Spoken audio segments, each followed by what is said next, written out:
justo en el 2006 hubo una intención de Felipe Calderón, y que ahora tiene tanto sentido, al ser Calderón el jefe criminal del país, utilizó el puesto de presidente ilegítimo con todo el aparato de las instituciones del poder presidencial, y utilizó su posición también como jefe criminal del país para destruir a López Obrador. Calderón quería destruir a López Obrador no solo en la parte ética, moral, espiritual, sino también quería meterlo a la cárcel.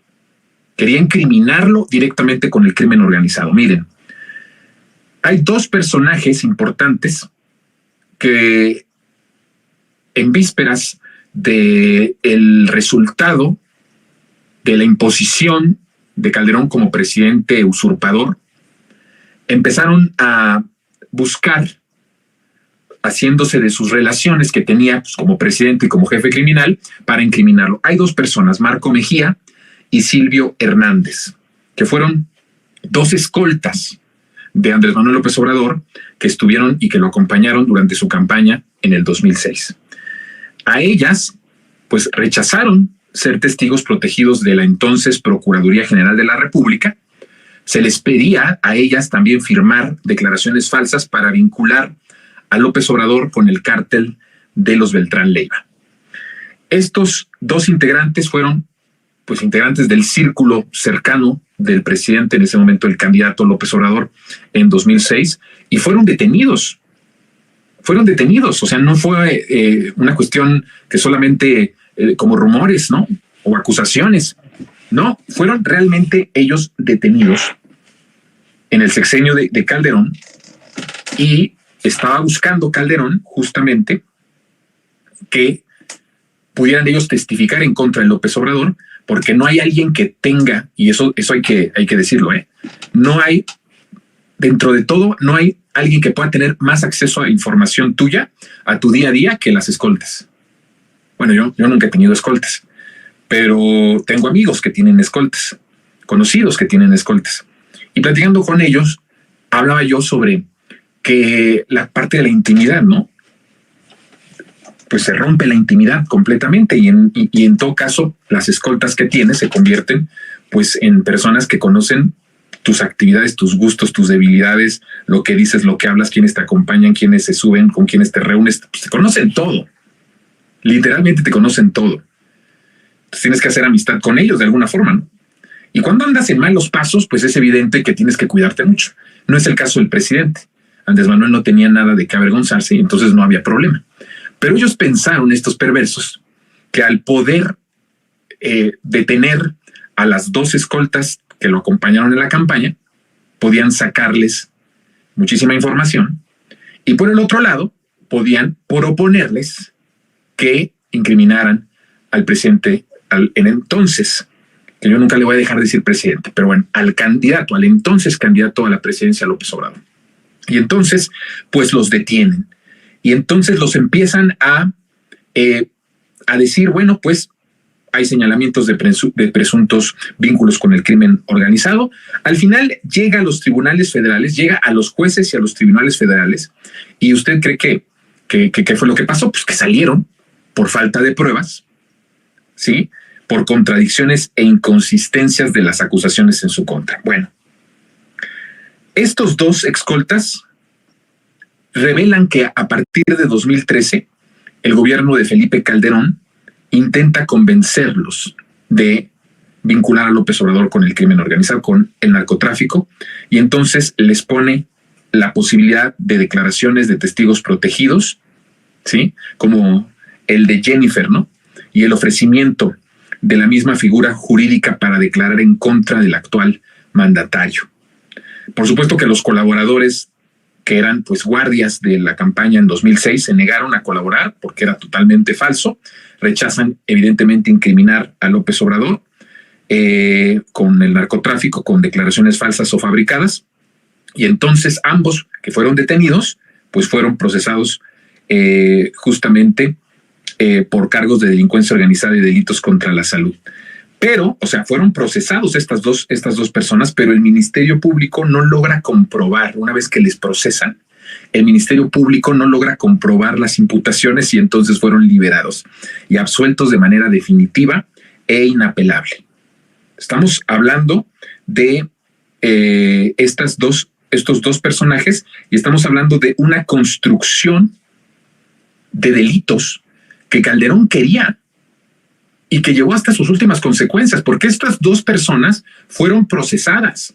Salen porque el Ministerio Público no logra comprobar y se da cuenta de que todo es una falacia, que todo está construido, y entonces pues los tienen que liberar y los pues están absueltos completamente. Fíjense ustedes, esta información conecta muchísimo con lo que hemos estado viendo de la trama de Estados Unidos. Era el crimen perfecto. Era la imputación perfecta en contra de López Obrador. Él iba a sembrar a los testigos que en ese momento le servían y eran parte de el gobierno. Él era el jefe criminal. Entonces, testigos del otro lado no iban a faltar. Al contrario, podían sobrar. Él podía ordenar en cualquier momento. Por eso, ¿se acuerdan que yo les he dicho? Ya otros lo dicen. Pero yo he sido, no sé si el primero de los primeros en abiertamente decir que Felipe Calderón es el primer narcopresidente del país. Ahora miren cómo se va confirmando. Porque este tipo tenía de sobra a personas del lado del crimen organizado y de los cárteles que pudieran testificar falsamente en contra de López Obrador. Lo único que le faltaba para hacer esta trama perfecta en contra de Andrés Manuel era justamente comprar a dos de las escoltas de López Obrador para que todo fuera un crimen perfecto. Las escoltas se enteran de todo, las escoltas ven todo. Entonces ellos podían decir, sí, efectivamente, vimos cómo se reunió o tuvo una comunicación o escuchamos que Andrés Manuel pidió un dinero o incluso habló y dijo algunos nombres de capos de la droga. Y entonces se dan cuenta cómo podían en ese momento ya vincularlo. Estaba hecha toda la trama, pero valió muchísimo porque acuérdense que la Policía Federal de García Luna era controlada por el narcotráfico, por el crimen organizado, y ellos eran capaces absolutamente de todo. Bueno, están los testigos en el caso de Florian Cassés de las torturas. Pero como ese, hay otros casos, muchísimos, documentados de tortura por parte de la policía y de la Procuraduría en manos en ese momento absolutamente de Felipe Calderón y de García Luna. Entonces, estas dos personas no se prestan, porque se hubieran podido prestar o los hubieran podido torturar para que ellos dijeran alguna declaración falsa. Sembraban a alguno de sus sicarios, cuyos jefes eran ellos, y entonces lo podían implicar de manera directa. Y a lo mejor se podía solucionar en algún momento o se podía de alguna forma comprobar que todo era una mentira, pero el daño se habría hecho ya completamente. Imagínense la escena de detenerlo. Además, estamos hablando de que esto se da justamente en el 2013. Lo hubieran incapacitado mediáticamente también para que no participara en las elecciones del 2018, porque todo el escándalo se iba a armar o se estaba armando y iba a explotar 2013-2014. Por supuesto que lo hubieran detenido, lo hubieran procesado. Entonces, esto ahora, conectándolo con lo que pasa en Estados Unidos, conectándolo con lo que sucedió en Estados Unidos, no podemos comprobar ni podemos confirmar que estas dos tengan alguna relación, pero hablo yo de un complot entre la administración de Obama y la administración de Calderón, porque coincide lo que la supuesta estupidez esta, ¿no? De lo que Anabel Hernández asegura y todo esto, y los otros medios sincronizados salen a decir que recibió dinero del narcotráfico, coincide ahora con esta información de que Calderón quiso incriminar a López Obrador en una situación que me parece de lo más terrible.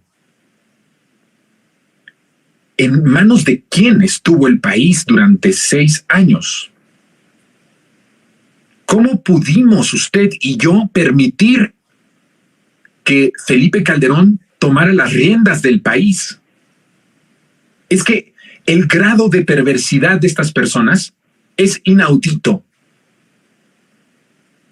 No hemos exagerado, escuchen ustedes bien, no hemos exagerado en lo que hemos hablado y las narrativas que hemos tenido y las hipótesis que hemos lanzado en este espacio desde que inició Resentidos, no hemos exagerado. Y ahora me doy cuenta que no solamente no hemos exagerado, sino que nos hemos quedado cortos. ¿Qué grado de vileza de un ser humano para poder construir y querer destruir a una persona a base de falsedades, de pruebas falsas, de testimonios falsos? Si eso se lo estaban haciendo y estaban en proceso de hacérselo al líder social más importante del país, ¿qué le esperaba y qué consecuencias tuvo al final para la gente común y corriente como usted y como yo? Pero miren, gracias a la vida, gracias al Creador, a la suerte, y a que el presidente es mucha pieza y es íntegro, todo esto sale a la luz y se le regresa como un boomerang que los arrasa. Por eso no tienen autoridad moral ni autoridad política. Están malditos. Malditos sean y malditos están por todo el daño que le hicieron al país, por todo el daño que nos hicieron. Y es por eso que podemos estar muy orgullosos y muy contentos de haber votado, de haber apoyado al presidente más importante de nuestra historia. Por eso duele mucho más que cada día se nos va. Por eso nos duele mucho más que cada día se despide el presidente de nosotros. Por todo esto, esta información se está dando a conocer hoy, la estoy dando a conocer a ustedes el día de hoy, pero hasta ayer yo hablaba de un asedio muy fuerte. Y estamos descubriendo cada día, cada hora que pasa, de estos intensos últimos meses de la transformación. Estamos viendo cómo se va agudizando esta presión, pero ahora estamos viendo constante, con pruebas, con información certera, ese grado de presión que no viene de los últimos meses, que viene de toda la vida del presidente López Obrador. ¿Sabe usted lo que significaría vivir una vida de hostigamiento de todo el Estado, el crimen organizado, Estados Unidos, los poderes fácticos encima tuyo y encima de tu familia? ¿Usted puede imaginarse por un instante vivir bajo un hostigamiento y un asedio de este nivel? Y no renunciar, porque nos pudo haber mandado al carajo por cobardes, por tibios y por manipulables. Cuando le dimos la espalda y cuando muchos le dieron la espalda, nos pudo mandar al carajo. Pero decidió el camino del asedio, de la vileza, de enfrentarse a la monstruosidad para transformar al país. Entregó prácticamente su vida para poder transformar al país.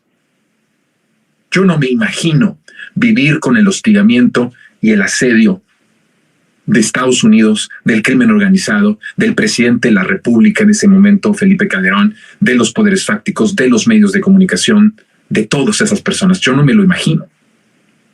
Si cuando afuera de la casa de usted vino una camioneta y después de que yo metí mi carro, dispararon 2 balazos afuera, verdaderamente estaba muerto de miedo.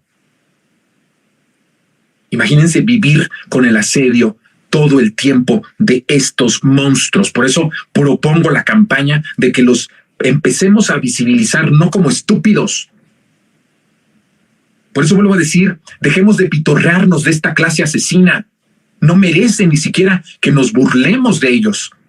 Merece que los retratemos y que los mostremos en toda la extensión de su vileza, de su criminalidad y de su monstruosidad. Eso es lo que merecen. En manos de uno de los peores seres humanos estuvo el país. Y este personaje quiso sembrarle a López Obrador un delito.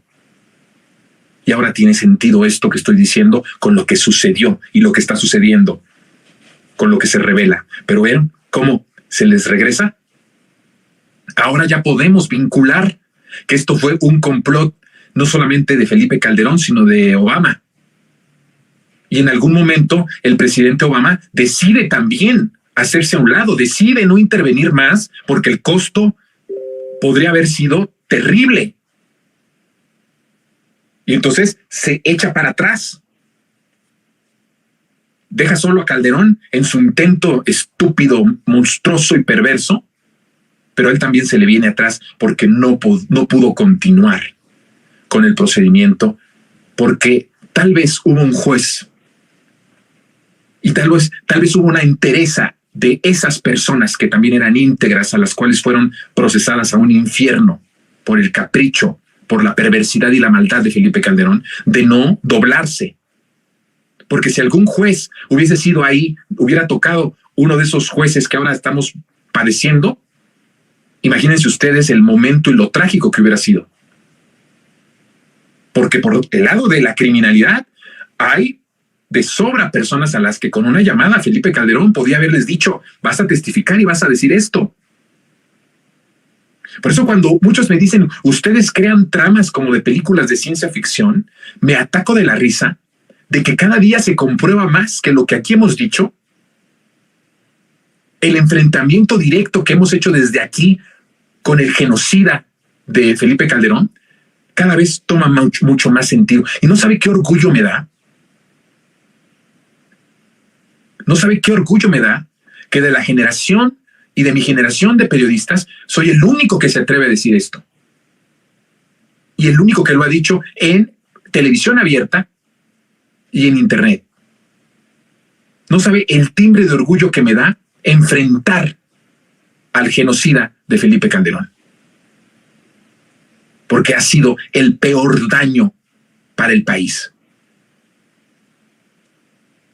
Y podemos estar muy contentos y podemos estar muy satisfechos con el presidente que tenemos. Y nos debería de impulsar todo eso a seguir tomando cartas en el asunto y dejar de perder tiempo en estupideces y ponernos a trabajar para lograr el plan C, porque ya nos acaban de tirar la reforma eléctrica.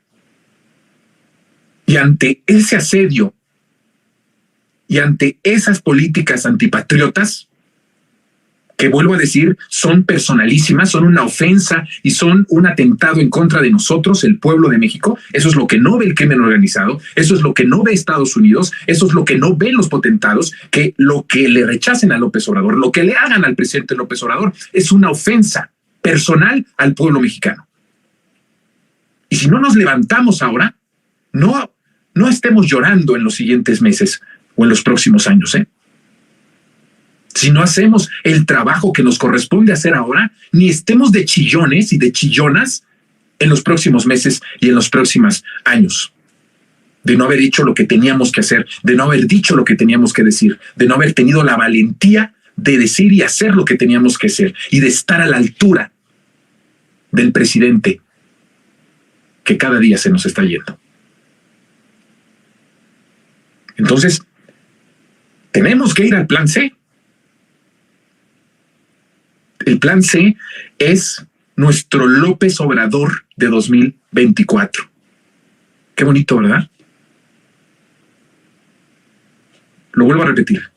El plan C es nuestro López Obrador del 2024. Sí va a estar López Obrador en la boleta de 2024. Se equivoca quien dice que no va a estar López Obrador en la boleta. Es el plan C. Al votar usted y yo por el plan C, es votar por López Obrador. ¿Sabe por qué? Porque todavía va a estar López Obrador en la presidencia cuando esos legisladores del Plan C entren en sesión y puedan votar todas las reformas que ahora ya dependen del Plan C. Todas son radicales y todas son del presidente López Obrador. Que marcan, además, que es maravilloso, vamos a hablar la siguiente semana de eso, marca el camino hacia donde tiene que seguir Claudia. Aquellos que piensan desde dentro del equipo de Claudia Sheinbaum, como desde fuera y como desde la oposición, que es imposible o que no tendría que López Obrador marcar el camino, yo les digo, están tremendamente equivocados. Porque el voto por Claudia es por López Obrador. Por supuesto que Claudia ha demostrado credenciales para gobernar la Ciudad de México. Pero el voto federal hacia ella es por López Obrador, es por el proyecto de López Obrador. Entonces no se equivoquen los de adentro y los de afuera. Por supuesto que sí. De hecho, es lo que estamos pidiendo como movimiento y como pueblo. Que continúe la transformación como la está llevando López Obrador y que no se le cambie ni una coma. Por supuesto que además tiene derecho y legitimidad política, moral y popular el presidente de mandar un montón de reformas el 5 de febrero, y con lo que significa que sea el 5 de febrero, para delinear el camino que debe seguir la transformación y el segundo piso. Y no estoy hablando de que Claudia no vaya a tener decisión propia en el gobierno, por supuesto que va a tenerla, pero las bases fundamentales de la patria que estamos fundando tendrán que ser las que mande el presidente de la República el próximo 5 de febrero y que posiblemente sean aprobadas si nosotros votamos por López Obrador en 2024. Un voto por el Plan C es un voto por López Obrador. Divúlgalo. Divúlguelo. Sí va a estar nuestro presidente en la boleta, todavía. Vamos a dar paso